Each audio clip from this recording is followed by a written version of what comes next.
Hi! இன்னைக்கு ஒரு recipe video தான் பார்க்க போகிறோம். மறக்காமல் சப்ஸ்கிரைப் பண்ணி வச்சுக்கோங்க. இன்னைக்கு சந்தையில் வெந்தயக்கீரை வாங்கிட்டு வந்திருந்தோம். அதை வச்சு தான் இப்போ நம்ம ரெசிபி பார்க்க போகிறோம். அதுக்கு முன்னால் கொஞ்சமாக சீத்தாப்பழம் இருந்துச்சு. அதை சாப்பிட்டு தம்பியும் ஸ்கூல்லேருந்து கூட்டிகிட்டு வந்துட்டேன். கொஞ்சம் நேரம் ரெஸ்ட் எடுத்துகிட்டு கிச்சனுக்கு போயாச்சு. இன்றைக்கி நாம் பருப்பும் கீரையும் தான் செய்ய போகிறோம்.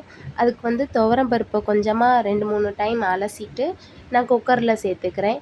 குக்கரில் சேர்த்துட்டு பச்சை மிளகா 2, பூண்டு, சின்ன வெங்காயம்.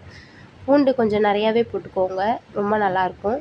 சின்ன வெங்காயம் நான் தம்பி சாப்பிட்றதுனால ஒரே ஒரு பச்சை மிளகா தான் சேர்த்துருக்கேன். சின்ன வெங்காயம் கொஞ்சம் போட்டு நான் 3 போல் தக்காளி எடுத்திருக்கேன், அந்த தக்காளியும் போட்டுக்கிறேன்.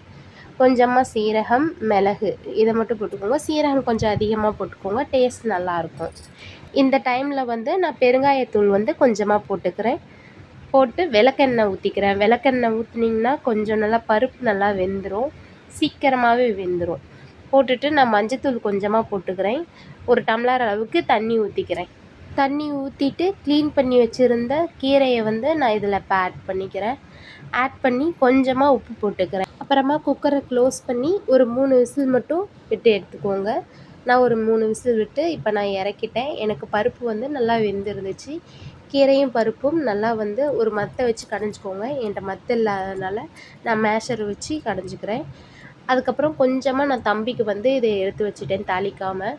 ஏன்னா இது காரம் இருக்காது, எங்களுக்கு நான் காரம் போட்டு செஞ்சுப்பேன். தம்பிக்கு இதை அப்படியே ஊற்றி விட்டுருவேன். இப்போ ஒரு கடாயில் எண்ணெய் கொஞ்சம் ஊற்றிக்கிறேன். நான் கடலை எண்ணெய் ஊற்றிருக்கேன். உங்களுக்கு என்ன எண்ணெய் வேணுமோ அந்த எண்ணெய் ஊற்றிக்கோங்க. கொஞ்சமாக கடுகு போட்டிருக்கேன்.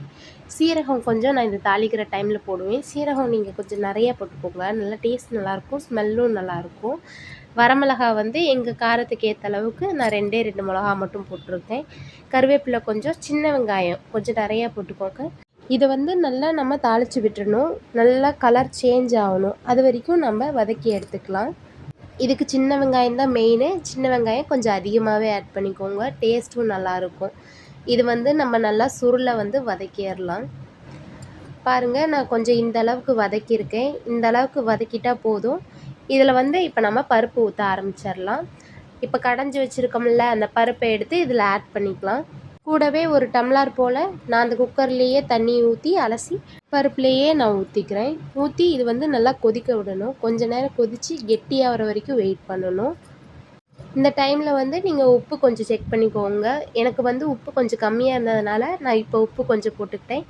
உங்களுக்கு எப்படி இருக்கோ அதை பார்த்துட்டு நீங்கள் சேர்த்துக்கோங்க.